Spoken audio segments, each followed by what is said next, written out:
Hello friends, आप सबका स्वागत है ईशानी की दुनिया में। आप कब कैसे हैं? मैं तो ठीक हूँ। आज है बृहस्पतिवार और समय हो गया है 12 बजने वाले हैं। अभी मुझे कान्हा जी को सुलाना है, वो मैंने अभी नहीं किया है। तो मैं जा रही थी, चाय नाश्ता बना लिया था मैंने, आज फास्ट है ना। तो मैंने देखिए ये चाय बना ली है और इधर ये मखाने भी फ्राई कर लिए हैं, देखिए। तो आज है दशहरा। आप सभी लोगों ने दशहरे पे दान पुण्य तो किया ही होगा। मैं कुछ नहीं करती हूँ, मैं बस इतना है, चाय पी लेती हूँ, भगवान को कर दिया जो करना है, इसके बाद बस इतना ही करती हूँ। आप लोग क्या क्या करते हैं कमेंट करके बताइएगा। अभी देखो, मैं कल तो अचार रख के कंप्लीट हो गया है। सारा मसाला जो था वो हाथ से ही पीसा था। चक्की वाला जो मसाला होता है ना, हाथ से चक्की से पीस, जो हाथ चक्की होती है ना, पहले के समय में जो हाथ चक्की से मसाले बनाए जाते थे, उसी से मैंने मसाले सारे तैयार किए थे। सारे अचार रख दिए हैं। अब मेरी इतनी ड्यूटी है, कम से कम 8 दिन तो इनको धूप लगना ही है। लेकिन मौसम ऐसा हो जाता है ना कि इसका कोई पता नहीं। देखिए इस टाइम बहुत तेज़ बादल है और इस बादलों के समय में बताओ क्या किया जाए। अचार रखा हुआ है, अगर यहाँ रखते हैं तो ध्यान देना है, बाहर रखते हैं, वो अंदर रखते हैं तो ये लगता है ख़राब ना हो जाए। अभी तो यही मौसम है बहुत ज़्यादा। आप लोगों को झींगुर की आवाज़ बहुत ज़्यादा आती होगी, तो मेरे यहाँ बहुत ज़्यादा झींगुर की आवाज़ें आती हैं। वीडियो में बहुत ज़्यादा डिस्टर्ब हो जाता है। क्या किया जाए, जैसा है वैसा ही रहेगा। अब उसको तो हम कम भी नहीं कर सकते, पता है, क्योंकि मैंने काफ़ी बार वीडियो एडिट करके कोशिश भी की थी कि झींगुर की आवाज़ को कम किया जाए, लेकिन नहीं हो पा रहा है। अगर आपके पास कोई उपाय हो तो बताइएगा ज़रूर कमेंट करके कि कैसे करना है। तो अभी मुझे साड़ी और पेटीकोट आए हुए हैं, इनकी फॉल लगाना है, इनकी पाइपिंग वगैरह करके कंप्लीट करने हैं। पेटीकोट भी छोटे करने हैं, अभी मैं दिखाऊंगी आपको। तो ये करते हैं, पहले चाय पी लेते हैं फिर आपको दिखाते हैं। तो ये देखिए साड़ियाँ हैं, ये दो दो साड़ियाँ हैं और ये पेटीकोट हैं। थोड़ा सा इनकी सिलाई मारना है और इनकी इस सारों में बॉर्डर करते नहीं है, जो किनारी दनानी होती है, तो वो दबा रही हूँ। मैंने कहा चलो कर देते हैं जल्दी से, कुछ ना कुछ अर्निंग तो हो ही जाती है काम करो तो ये मैं वही कर रही थी। बहुत तेज़ धूप थी और बाहर ही करना था, तो बाहर ही कर रही हूँ मैं, रूम में नहीं बैठी थी क्योंकि लाइट नहीं आ रही थी। तो मैं इनके यहाँ आके बैठ गई हूँ। इधर सिलाई करती जा रही थी, उधर भाभी से बात भी हो रही थी। मैंने कहा बात भी, काम करते रहो ना, फ़ोन में कान में या तो गाने चलते रहते हैं या फिर ये लीड लगा के भाभी का या किसी का फ़ोन आ जाता है, तो वही बात कर रही हूँ। मैं भाभी से बात करते जा रही हूँ और इधर काम भी चल रहा है। काम करते करते सारा काम हो जाता है, बात करते होते, और टाइम नहीं मालूम पड़ता है। वैसे तो टाइम पता नहीं चलता, कहते हैं ना। और कोई भी काम करो, उधर मैंने और भी जो सारे काम थे, अचार रखा था, धूप में रख दिया था ना, तो धूप में देखना भी ज़रूरी था। नहीं तो ये धूप में से बंदर वगैरह आएंगे, जार वगैरह तोड़ देंगे। 2-3 दिन रखेंगे, उसके बाद उन लोगों का जिनका है उनके पास पहुंच जाएगा। यही सब काम चल रहे थे। आप लोगों को मेरे ब्लॉग कैसे लगते हैं प्लीज़ कमेंट करके बताइए। आप लोग देखते क्यों नहीं हैं? आप लोगों ने अगर चैनल सब्सक्राइब किया है तो आपके पास नोटिफिकेशन तो जाता ही होगा। अगर आपने बेल आइकन नहीं दबाया है तो प्लीज़ बेल आइकन ज़रूर दबा दीजिए। ये इनके यहाँ इन्वर्टर है ना, तो इनके यहाँ बैठी रहती हूँ, क्योंकि इन्वर्टर में गर्मी बहुत है, मेरे कमरे में इन्वर्टर नहीं है, तो इसीलिए। तो इधर देखिए ये वाली साड़ी कितनी प्यारी लग रही है, कॉटन की है ना साड़ियाँ, तो उनकी कॉटन की साड़ियों को घर पे ही किनारी दवा डेली यूज़ के लिए सही रहती हैं कॉटन वाली। और ये लो आजकल तो ये कॉटन की ही चलनी चाहिए गर्मियों में। तो अब ये नई है ना, तो इसमें कलप ज़्यादा है, इसी वजह से आपको ये टाइट टाइट दिख रही होगी। जब ये 2-3 बार धुल जाएगी तब ये सही हो जाती है। कॉटन की साड़ियाँ ही अच्छी लगती हैं और यही पहनना चाहिए गर्मी में। और सिल्क वगैरह पहनने से, मैं तो कोई भी सूट लाती हूँ ना कॉटन का ही पहनती हूँ। मैं तो बिल्कुल भी सिल्किन है या वैसा कपड़ा पहन ही नहीं पाती हूँ, इसीलिए मैं कभी भी वैसे कपड़े नहीं लेती हूँ। सिर्फ ओनली तो कॉटन ही कॉटन पहनती हूँ। ये सूट भी देखिए कॉटन का ही है मेरा, मैं कॉटन के ही पहनती हूँ। इधर मैंने देखे दूसरी साड़ी निकाल ली थी, मैंने कहा चलो इसको भी सही कर लेते हैं। अब ये करते करते बहुत वीडियो बनाओ ना, वीडियो बनाने में दिक्कत हो जाती है।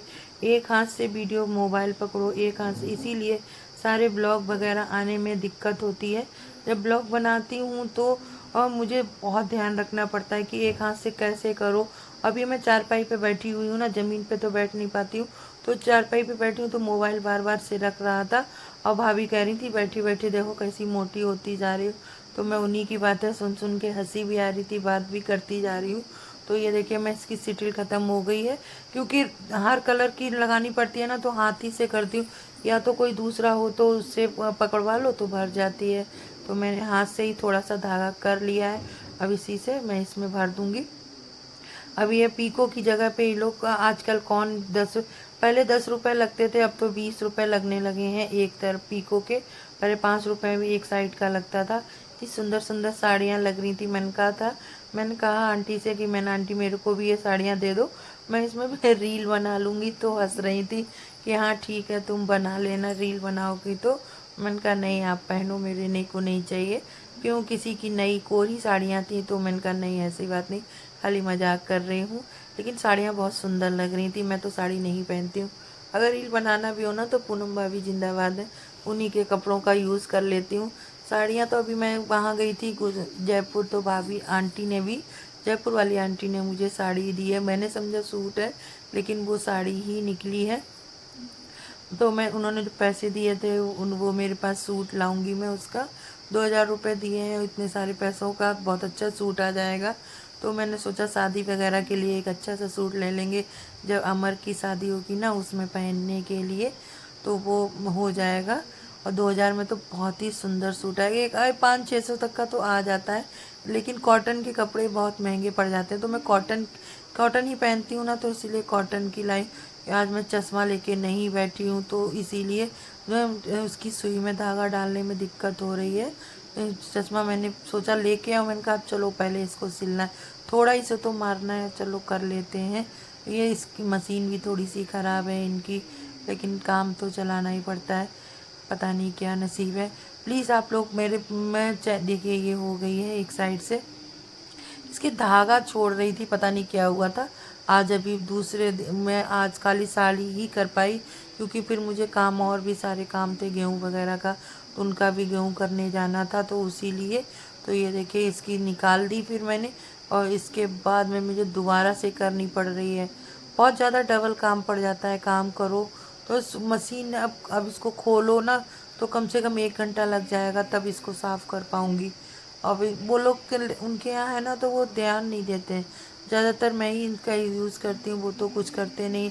ले तो ली है मैंने, उनसे कह देती हूँ, वो कुछ नहीं करती हैं, बस ऐसे ही रखी रहती है। और मैंने कहा भी मुझे दे दो, तो कोई नहीं देता है अपनी चीज़। लेकिन कोई बात नहीं, मुझे वक्त पे ही काम दे देती हैं, वही बहुत है।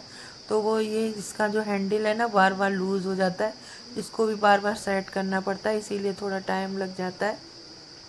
तो ये देखिए इस तरह से मैं इसको भी, मैंने कहा इसकी दोनों तरफ हो जाएंगे। फाल तो मैं अब कल या लगाऊंगी या परसों लगाऊंगी, अभी खाली इसकी साइड कर देती हूँ। पेटीकोट की कटिंग करनी है और पूरी पे सिलाई भी मारनी थी। भाभी मेरी मजाक बना रही थी, मैंने कहा तुम बनाते रहो। आज आज जब भाभी से बात होती रहती है ना, 2-3 3 3 घंटे बात करती रहती हूँ। भाभी बहुत अच्छे से, हम लोग एक दूसरे की बहुत खिंचाई करते रहते हैं, लेकिन कोई एक दूसरे और किसी की बात नहीं करते, बस अपनी एक दूसरे की उल्टी सीधी बातें करना, एक दूसरे की खिंचाई करना, बस यही करते रहते हैं। तो ये देखिए साड़ियाँ दोनों हो गई थी। अब पेटीकोट की मैं इसके ऊपर से निकाल रही हूँ, तो मुझे सुई नहीं मिल रही है, तो मैं सुई ढूंढ रही थी ना, मेरे पास पिन था तो, लेकिन सुई के डिब्बे में रखा हुआ है। फिर मैंने ब्लेड लिया, ब्लेड से मैंने थोड़ा सा काटा, लेकिन ब्लेड से कटते समय थोड़ा सा अनकट हो गया, तो वो मैंने अलग कर दिया था। अब इसको मैं इसकी सिलाई खोल के पूरी सिलाई मुझे डबल करनी है। ये डबल सिलाई कर दूंगी ना तो फिर सही रहेगा। या अब फिर कोई इंसान पैसा देता है तो उन्होंने डबल देन करने के लिए मुझे बोला है, तो डबल कर दूंगी। आप देखो अगर हो पाएगा तो करूँगी, नहीं तो फिर मैं कल इसका कवर कंप्लीट करूँगी। पेटीकोट तो मैं कल ही कंप्लीट कर पाऊँगी, क्योंकि अब 4 बज गए थे। 4 बजने के बाद मुझे और सारे काम थे, वो भी काम करने जाना है। तो ये इधर देखिए, इधर सारा कंप्लीट होता जा रहा है। ये वाला एक पेटीकोट दोनों साड़ी के मैचिंग के ही हैं। तो इधर देखिए ये मेरे बच्चे भी आगे काम करते करते ना, एक कुछ चैन नहीं लेने देते। जैसे ही मोबाइल उठाया तो कुछ तो डर के मारे भाग गए, लेकिन ये नहीं भागते हैं। ये छोटे छोटे से जब से हैं तब से ये मेरे साथ ही रहते हैं ना, तो तो ये लोग नहीं डरते हैं, जो थोड़े बड़े हैं वो लोग डरते हैं। तो ये देखिए, ये अपने बच्चे को लेके बैठी हुई है। इधर देखिए अचार भी मेरा धूप में रखा हुआ है, इधर गेहूँ पड़े हुए हैं ना, तो उधर ही से रखे हुए हैं। एक वीडियो बनाने में कम से कम 2 दिन मुझे लग जाते हैं। कुकिंग का वीडियो जब मैं बनाती हूँ, मैं उस चीज़ को मैनेज करने में मुझे कम से कम 8 दिन लग जाते हैं, यानी मेरे 6 दिन जाते हैं। फिर भी आप लोगों को मेरा वीडियो पसंद नहीं आता है। मैं किसी का देख के नहीं, अपनी दिमाग से बनाती हूँ। जो भी चीज़ अरेंज करना होता है उसके लिए मुझे बहुत मेहनत करनी पड़ती है, क्योंकि हमारे घर से बहुत दूर मार्केट पड़ जाता है। ऐसे इलाके में रहते हैं जहाँ पे मार्केट नहीं है, और ब्लॉगिंग करने के लिए मुझे एक हाथ से कब मोबाइल पकड़ना और फिर उससे ब्लॉगिंग करनी पड़ती है। लेकिन इतने 4-5 सालों में काम करने के बावजूद मेरे ब्लॉगिंग में और कुकिंग के वीडियो में मात्र 4-5 व्यूज़ आते हैं। ऐसी क्या कमी है? आप लोग ना कमेंट करते हैं, ना लाइक करते हैं, ना शेयर करते हैं। आप लोग जब मैं किसी को बोलती हूँ, जान पहचान के भी हैं या वो हैं, तो वो लोग बातें तो बना देते हैं कि लाइक करते हैं, शेयर करते हैं, कमेंट करते हैं, लेकिन एक भी लाइक नहीं आता है। ऐसा क्या फ़ायदा है ऐसे लोगों का? आप लोग जानते हैं, जब मैं एक कुकिंग का वीडियो बनाती हूँ तो पहले मुझे 2 दिन लग जाते हैं वीडियो को बनाने में, और 4-5 दिन लग जाते हैं उस चीज़ को अरेंज करने के लिए। ऐसा नहीं है कि मैं एकदम से बनाया जो खाने जा रही हूँ उसी चीज़ को बना देती हूँ। इतनी आसानी नहीं होती है कुकिंग का वीडियो बनाने में, और आप लोगों को देखने में भी झट से आपने वीडियो देखा और स्किप कर देते हैं। पता है, अब जब मैं कोई भी चीज़ लेने जाना पड़ता है, हमें बहुत दूर तक मार्केट जाना पड़ता है। हमारे घर के पास में मार्केट नहीं है। मुझे अपने हाथ से, एक हाथ से वीडियो के लिए मुझे मोबाइल पकड़ना पड़ता है, तब मैं कुकिंग का वीडियो बनाती हूँ। क्या मेरे वीडियो में कमी आ जाती है जो आप लोग एक भी वीडियो नहीं पसंद करते हैं? आप लोग, जो कुछ लोग बोलते हैं कि हम आपका वीडियो देखते हैं, लाइक भी करते हैं, शेयर भी करते, कमेंट भी करते, कहाँ पे लाइक आती, कहाँ? अगर आप लोग खोल के देखिए, मेरे वीडियो में एक भी लाइक नहीं मिलेगी। आज मैंने वीडियो डाला है ना, उसमें तो मात्र 4 लोगों ने देखा है, एक भी लाइक नहीं हुई है।